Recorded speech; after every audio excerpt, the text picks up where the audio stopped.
Hey guys, welcome back to my channel.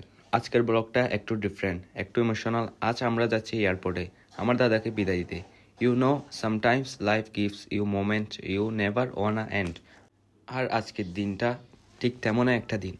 দাদা শুধু আমার দাদা না, আমার মেন্টর, আমার বেস্ট ফ্রেন্ড।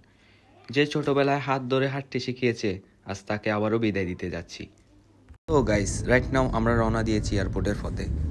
এই রাস্তাটা আমি অসংখ্যবার দেখেছি, কিন্তু আজ প্রতিটা বাঁক যেন অন্যরকম লাগে। দাদার সাথে কাটানো স্মৃতি, হাসি, পরামর্শ সব যেন চোখের সামনে ভাসে। ওয়েট, আমরা একটু থামছি যাত্রাপথে একটু বিশ্রাম নেওয়ার জন্য। আমরা আসছি ফোর সিজন হোটেল অ্যান্ড রিসোর্টে, চুনতি এলাকায়। গায়েস, জায়গাটা সত্যি অনেক সুন্দর। নাইস ডিজাইন আর চারপাশটা একদম পেসফুল। এমন একটা জায়গায় এসে মনে হয় একটু রেস্ট নেওয়া দরকার ছিল। সো ইয়া গাইস, যদি কখনো তোমরা এই চুনতি এরিয়া দিয়ে যাও, একবার অবশ্যই ঘুরে দেখো four season hotel and restaurant. একটা ছোট স্টপ বাট বিগ রিফ্রেশমেন্ট। ওকে দেন, ছোট একটা বিশ্রামের পর আমরা আবারও রওনা দিচ্ছি এয়ারপোর্টের পথে। আর আজকে যাত্রায় আমার সঙ্গে আছেন কিছু স্পেশাল মানুষ। আমার ছোট ভাই বোন অন্তু, রাধিকা, মা ঠাকুরদি, শঙ্কর মামা, আমার দাদার বন্ধু প্রবীণদা এবং বাবলুদা, আর আমার প্রাণপ্রিয় দুই বন্ধু অভি এবং জয়ন্ত।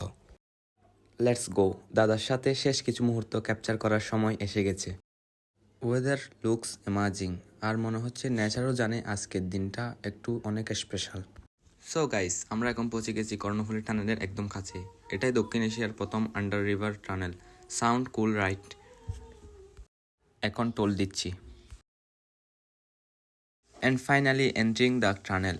উফ, ভিতরেরটা ঢুকে মনে হলো হোয়াট অ্যান অ্যামেজিং ভিউ। আলোর রিফ্লেকশন, স্মুথ রুট, একদম সিনেমেটিক ভাইব। এই টানেলের ভিতর দিয়ে যেতে যেতে একটা অদ্ভুত ফিলিং হয়, যেন সময় থেমে গেছে আর আমরা এক অন্য পৃথিবীর ভিতর দিয়ে যাচ্ছি।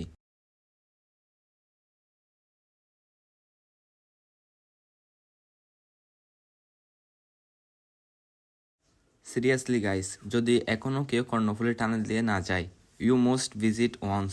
ইট is a next level experience. পৌঁছলাম এয়ারপোর্টের কাছাকাছি, বিখ্যাত পতেঙ্গা সমুদ্র সৈকতের পাশে। যখন আমরা পথ চলছি মনে হচ্ছিল সময়টা একটু ধীরে চলুক, কারণ যতই কাছে যাচ্ছি এয়ারপোর্টের, ততই মনে হচ্ছে বিদায়ের মুহূর্তটা সত্যি এসে পড়েছে।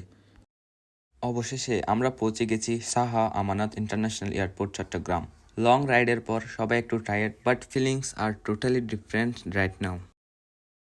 এই জায়গাটা দেখলে একটু আলাদা এক্সাইটমেন্ট কাজ করে, কিন্তু আজকের এক্সাইটমেন্ট একটু মিশে আছে বিদায়ের কষ্টের সঙ্গে।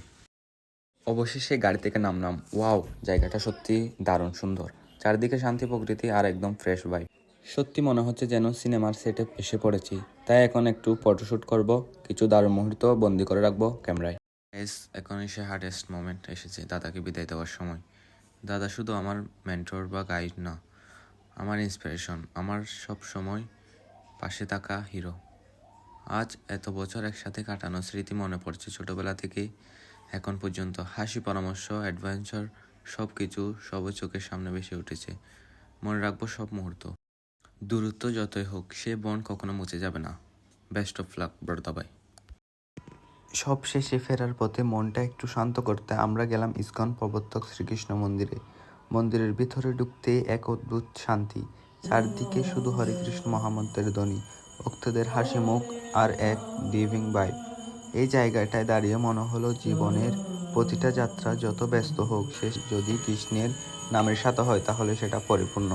আজকের দিনটা অনেক কিছু শিখিয়েছে, ভালোবাসা, বিদায়, স্মৃতি আর ঈশ্বরের করুণা সব একসাথে অনুভব করলাম। হেই গাইস, আমরা চললাম বাসার দিকে। যদি ব্লগটা ভালো লেগে থাকে, don't forget to like, comment and subscribe or follow. তোমাদের একটা লাইক, একটা কমেন্ট আর একটা সাবস্ক্রাইব আমার পরের প্রতিটা ব্লগের অনুপ্রেরণা। সাপোর্ট করো, ভালোবাসা ছড়িয়ে দাও। See you in the next one.